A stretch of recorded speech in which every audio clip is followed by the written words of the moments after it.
आतिफ और सईद दो गहरे दोस्त थे। दोनों की दोस्ती हिमालय की पहाड़ियों से भी ज्यादा ऊंची समझी जाती थी। अगर आतिफ किसी मुश्किल में गिरफ्तार होता तो सईद उसके काम आता, और अगर सईद को कुछ हो जाता तो आतिफ अपने तमाम तर वसाइल को काम में लाकर उसकी मदद करता। एक दिन खुदा का करना ऐसा हुआ कि आतिफ को सख्त बुखार हो गया। जब सईद आतिफ के घर पहुंचा तो उसने सख्त लहजे में आतिफ से कहा कि अगर तुम्हारी तबीयत ज्यादा खराब थी तो तखीर करने की बजाय फौरन मुझे इत्तला दे देते। दोनों दोस्त मोटरसाइकिल के ऊपर बैठकर करीबी डॉक्टर के पास पहुंचे और उसे सारी कहानी सुनाई कि कैसे आतिफ की तबीयत खराब हुई।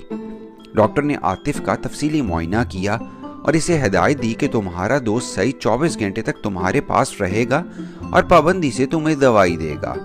इंशाल्लाह 1-2 दिनों के अंदर अंदर तुम्हारी तबीयत बिल्कुल ठीक हो जाएगी। आतिफ के साथ सईद की दोस्ती की गहराई का अंदाज़ा इस बात से लगाया जा सकता है कि सईद डॉक्टर के कहने के मुताबिक आतिफ को दवाई देता, जिसकी वजह से 1 से 2 दिन में ही आतिफ की तबीयत बहाल हो गई और सईद आतिफ फिर दोनों पाबंदी से कॉलेज जाने लगे।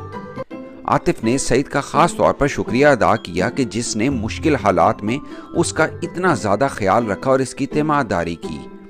सईद ने आतिफ से कहा कि देखो, इंसान ही इंसान के काम आता है।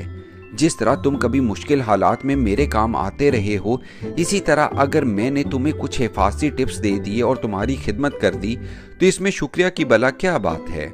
ये बात कहकर आतिफ ने सईद को हिफाजती टिप्स दिए और अपने गले से लगा लिया। दोनों ने एक दूसरे को ढेरों दुआएं दी और अज़म किया कि जिस तरह पहले दोनों दोस्त एक दूसरे का ख्याल रखते हैं, इसी तरह आइंदा भी वो एक दूसरे के काम आते रहेंगे। ये कहकर दोनों दोस्त अपनी गहरी दोस्ती पर नाज करते हुए आगे चल पड़े।